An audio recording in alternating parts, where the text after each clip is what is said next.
and welcome to my channel. This is Joey Sewy, where I talk about sewing, knitting, creativity and life in various orders. Today I've got a short video about how to mend things using free motion embroidery and patches.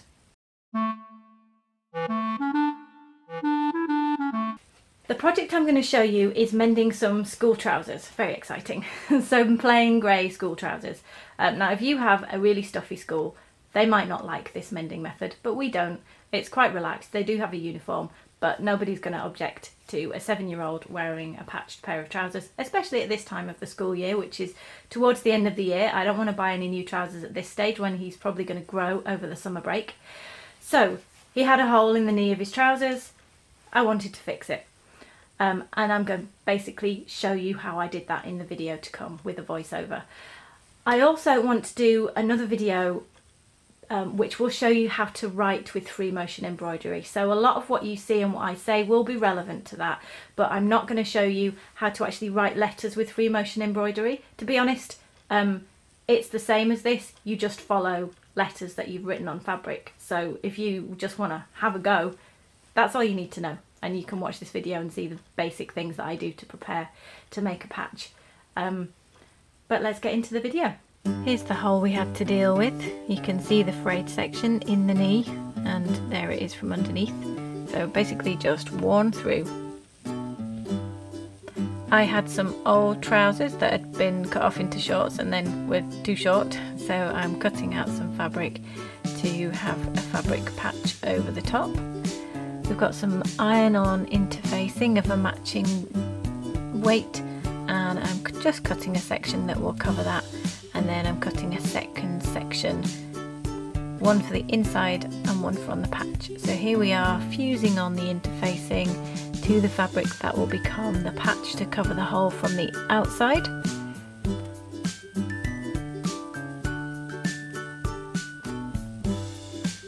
Then cut the patch to size, checking it in a moment over the top of the hole.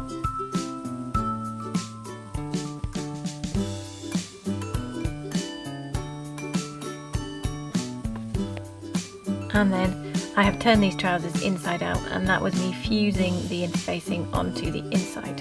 So there's the patch going back onto the outside, quick change. And then I'm just going to pin it in place. So at this stage we have interfacing ironed on the inside, and we have a patch that has interfacing on the outside. So this is going to be a strong mended job. Now here we are at the machine.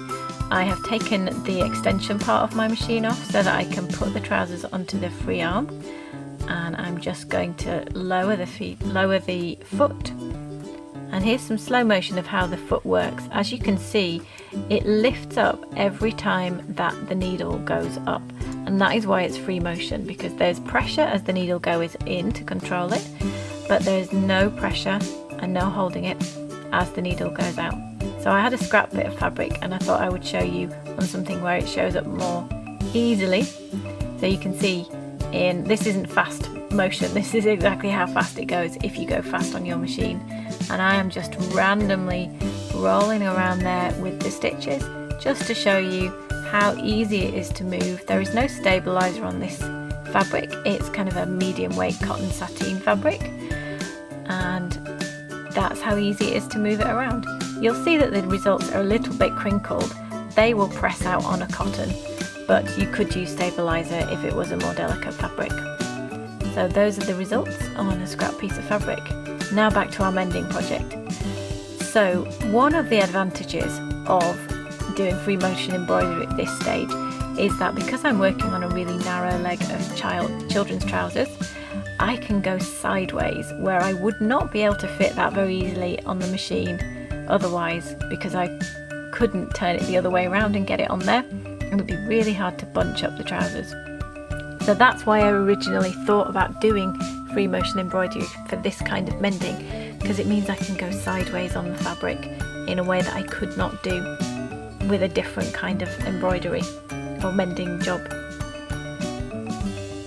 So to seal the edges of the patch, what I am doing is I am zigzagging by literally moving the fabric side to side. So we'll get a zigzagging running stitch by doing that, and I can do that over all 4 sides of the rectangle that I'd made. And then throughout the whole area of the patch, what I did was I just went backwards and forwards with a pretty random line.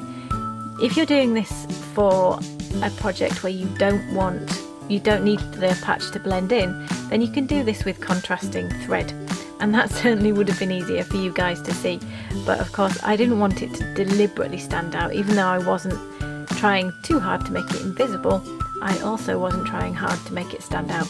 So the thread I'm using here is grey on grey, and you can see me going back and forwards all over it.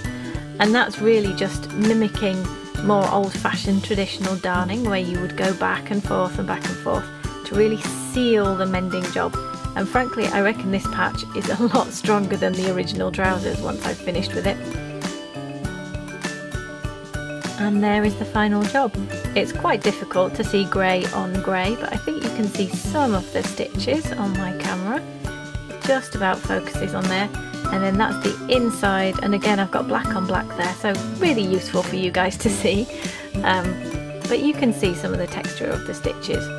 And there is the patch on the trousers. Fairly functional, but really strong, and it definitely does the job.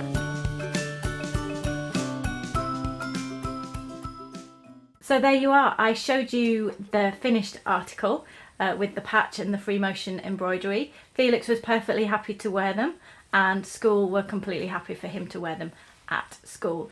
It's a really fun way to practice free motion embroidery. It kind of sparks off your creativity of all sorts of other things that you could do that are not kind of purely functional problem solving things. You know, you could do patches in different parts of your clothes, that maybe elbow patches for a style choice. You could free motion embroidery a yoke on a shirt before you sew and construct it together. The world is your oyster, and free motion embroidery is so much fun.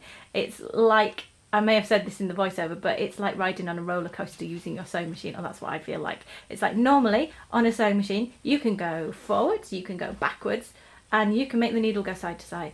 With free motion embroidery you can go anywhere. You can go all the directions. It's just awesome. So go out there and have fun. I hope you do, and I hope you found this video useful. I'll be back again really soon with another video. If you want to see anything more about refashioning that I've done on my channel, there'll be a playlist here. Anything else on my channel, they'll be here. And if you're not already a subscriber, it would be lovely to have you along. So please click here. See you again soon. Bye bye.